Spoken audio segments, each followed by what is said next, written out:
There's a pretty one, Ulysses.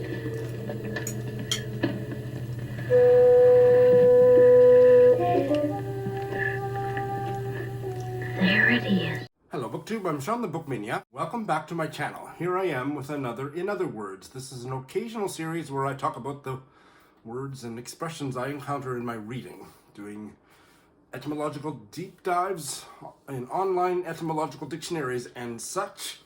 I love doing it. I'm committed to doing it a lot more often in 2023. I'm not a professional, let me state that for the record. Do check out the comments. Often the most interesting stuff happens in the comments section. But here we go. 6 pieces of vocabulary. The first one is a word that I have had to look up all my life and I never remember. So I'm hoping that doing an entry about it for this series is going to get it stuck in my mind. It is the word diffident, and I encountered it most recently in this Collected Stories of Elizabeth Bowen, a book that is about 900 pages long, and I read half of it and gave up. I only liked a few of the stories. The ones that I liked, I really liked. Just wasn't willing to plow my way to the end to find another couple that I liked. So I like the sentence, the couple sentences that contextualize this. Let me look it up. It's from the story The Secession. And it's about some woman. I don't remember anything about who the woman is. It doesn't matter. I'm giving you the second sentence after the semicolon. She seemed not an eccentric, but a diffident, cultured person, with a thin back and shoulders, who would have visited Shelley's grave. Love that sentence. So diffident. It means, in modern parlance, the opposite of confident. And I have never remembered that. But it has an interesting history. So it is the opposite. It is the antonym of confident, but not originally. But both diffident and confident go back to a Latin verb, fidere, if I'm pronouncing it right. Here it is. And dis means the absence of. But the original meaning of diffident was not a lack of self-confidence. It was, in fact, a lack of trust, a lack of confidence in other people. Isn't that interesting? So the original meaning in English came mid-15th century. Distrustful, lacking or wanting confidence in another's power. Going back to Latin, and there was a verb diffidere, which meant in Latin to mistrust or to lack confidence, but always in another person, not in yourself. This whole idea of low self-esteem wasn't really a thing until quite recently. The modern sense of distrusting yourself, lacking confidence in yourself, that came around the early 18th century. And it goes back, we've already briefly talked about fidere, but that goes back to a Proto-Indo-European root that I might try to pronounce as bheidh. Here it is, which means to trust, confide, persuade. Here are some other words that derive from that same Proto-Indo-European root. And remember that root means to trust, confide, persuade. So see if you can hear that nuance in some of these words. Abide, abode, affidavit. Affidavit, I can certainly see it. Confederate, obviously confide. Defiance. Faith, fealty. Federal, federate. Fiancé, oh my goodness. Fiduciary, infidel, infidelity. Perfidy, God, I could use almost all those words in my autobiography. Let's see if I can remember diffident from here on in. I'm aware that one word, and I think it's mostly Americans, weigh in the comments. This is not my word, but it rhymes with my word. A word that a lot of people hate the sound of is moist. They say it's the most sickening sounding word in the English language. And when I first heard that opinion, I thought, maybe. And then I kept repeating it to myself, and it did start to gross me out too. So tell me if you were disgusted by the word moist. Today's word is foist. And so those of you who don't like the sound of moist, do you have a similar reaction to foist? Foist came to me, I mean, it's a word I've encountered several times in my life before this, but in this, which is one of the best works of popular history I've ever read, Fintan O'Toole's We Don't Know Ourselves, A Personal History of Ireland, since 1958. I absolutely love this book. And the sentence in here, I've written it down, is abortion was a big issue. I don't think I'm telling you anything you didn't know in modern Ireland. And somebody in the book said, agents of change are being imported to foist abortion on the Irish people. So that would be a anti-choice activist, I think. So foist. It has at least a couple different kind of intertwined meanings.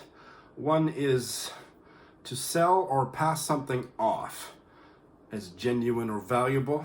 So obviously, especially an inferior article. That's not one that I'm particularly familiar with. More common, I think, at least in the way that I've encountered foist, is the second meaning, to insert surreptitiously or wrongfully. So that's the meaning that this anti-choice woman was saying, foisting abortion on Irish society.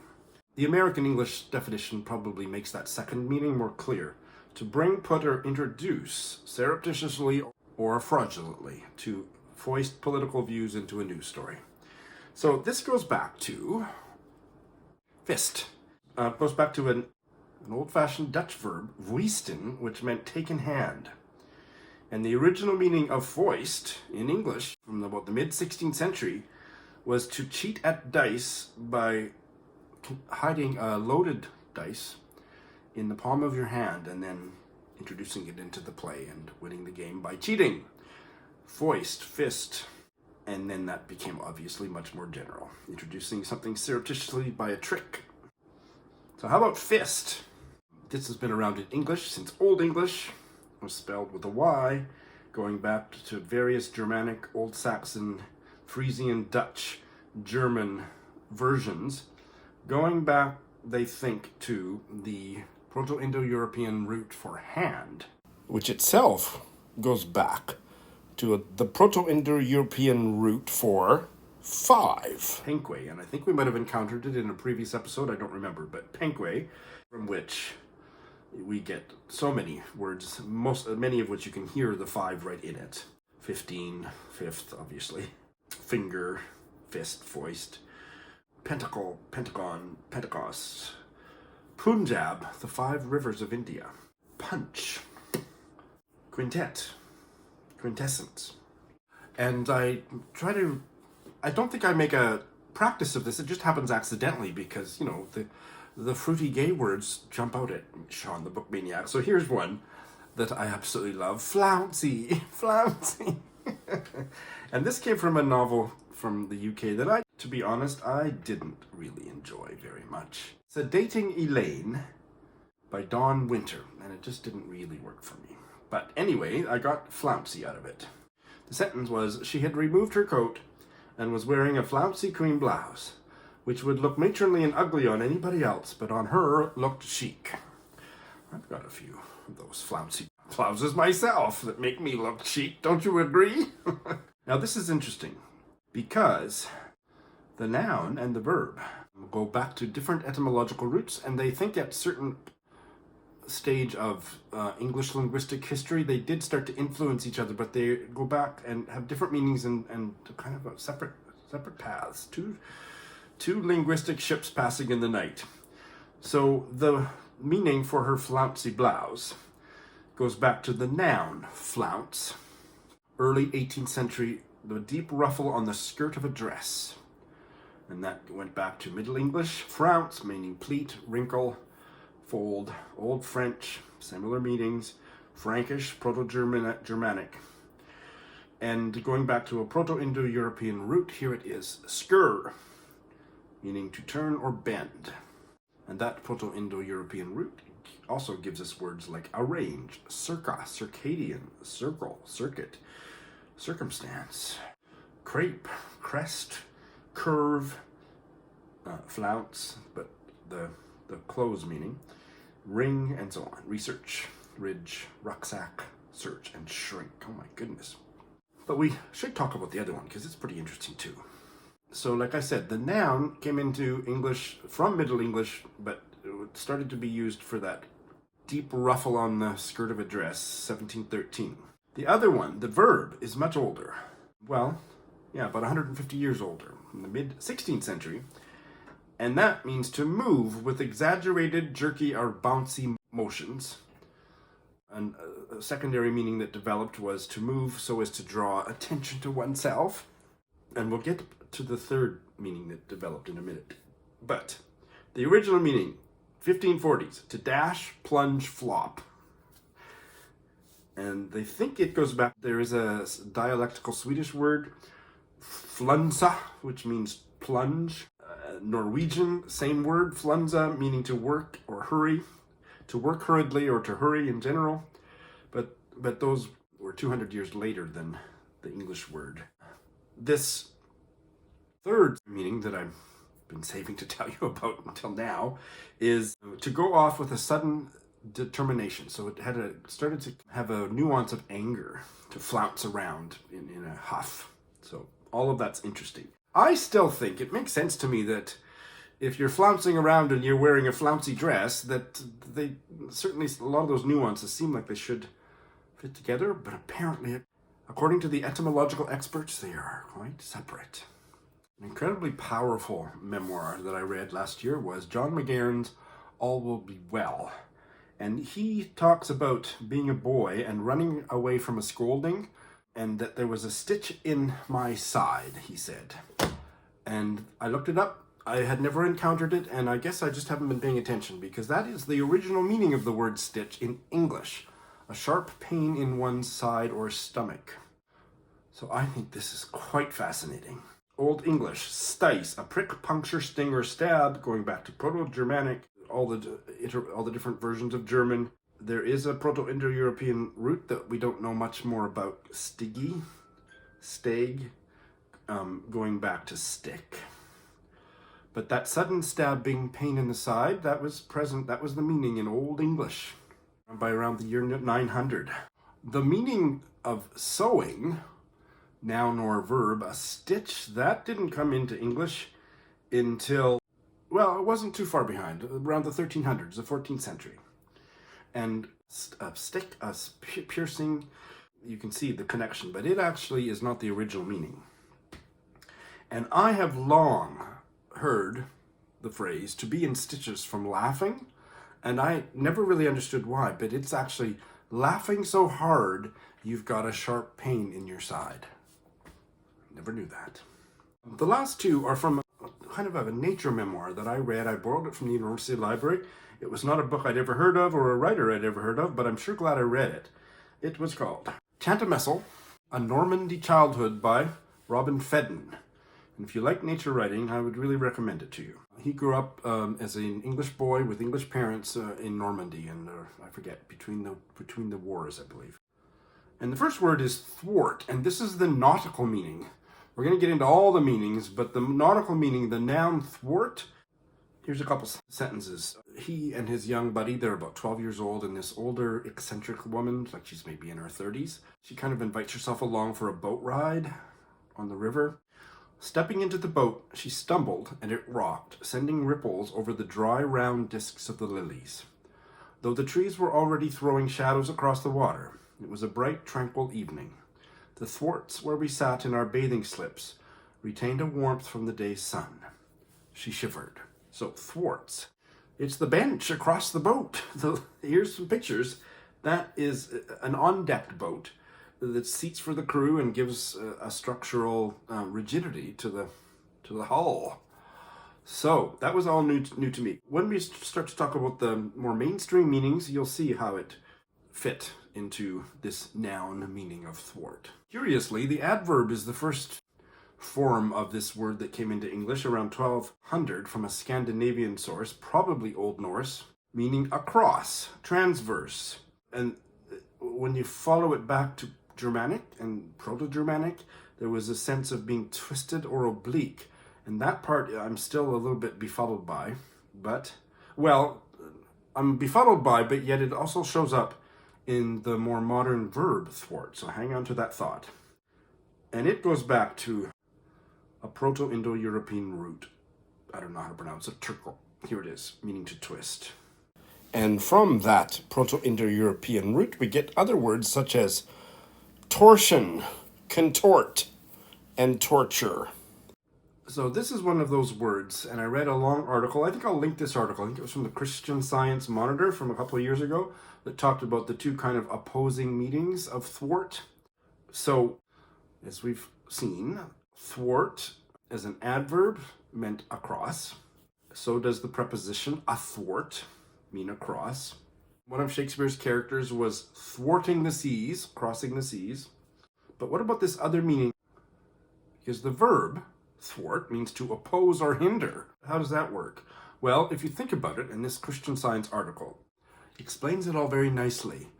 When you put something across the boat or anything that goes across, it is also a barrier. So you can see that the two meanings are there in tension with one another. And so the verb to oppose or hinder, especially hinder, came from this sense of something being across so that you couldn't pass through. So the main meaning we use of for thwart now is to get in the way, or to foil, to frustrate, to balk, to defeat. I think that's fascinating. Someday I want to do a deep dive on the word cross, because cross and to be cross, there's something about that same dynamic, that polarity between them that I'd like to look into. And in a sense, I'm saving the best to last. The word is verge. Here's the quote from the Fedden Memoir. The positive feature in the landscape, that which led me steadily on, was the forest verge rising like a wall. So this meaning of verge is the edge or the rim. So the edge or rim of the forest. But fasten your seatbelts. It's going to be a bumpy etymological explanation. That goes back to the old French word verge, which meant twig, branch, measuring rod, rod or wand of office, or penis. So the rod or wand of office came to mean the scope or territory dominated. The Latin verga, shoot, rod, stick, slender green branch. But the very first meaning in English of verge was, in fact, the male member, around 1400. But this territoriality, this sense of marking a territory, was quite a big thing after that, which was, at some point, it was a 12-mile radius around the king's court. That was the king's verge. Not the first meaning, the territorial meaning. And then that sense shifted to the outer edge of a territory, which is what the sense in which Fedden is using it, the edge of the forest. It wasn't until around 1600, extremely close to the present, that this idea of being on the verge of something, it's on the edge of, so you can see, but the point at which something is about to happen. One etymologist, his name is Weekly, I don't know anything about him, but his comment about the etymological development of this word verge said, a very curious sense development. Yes! The verb verge originally meant to tend or incline, and that goes back to the Latin verger, same meaning, and that goes back to a Proto-Indo-European root, werg, to turn. So I've talked about the verb verge, which means on the edge of, something's about to happen, and that's the verb. You can use that to be on the verge of insanity, verging on insanity, so it's both cases. But the verb has a separate etymology, but it kind of merged with this more modern meaning of the noun, verge, at some point. But let's just say a couple words about the old verb verge. It came into English shortly after the noun, and meaning tend or incline, coming from Latin, vergere, meaning to bend, turn, tend, incline. Proto-Indo-European root, going back to whir, meaning turn or bend. That's all I will say about it, but at a certain point, this whole idea of being on the edge of and bending, they kind of merged, but they did go back to separate etymological branches. So if we look quickly at this whir, Proto-Indo-European root, which means to turn or bend, we get words like adverse, anniversary, avert, awry, controversy, converge, inward, pervert, vermicelli, ribald, vortex, vertigo, worry, worth, and so on. Well, wasn't that illuminating? Wasn't that on the verge of profound? I don't think so, but I hope you enjoyed it. Nonetheless, thanks for watching.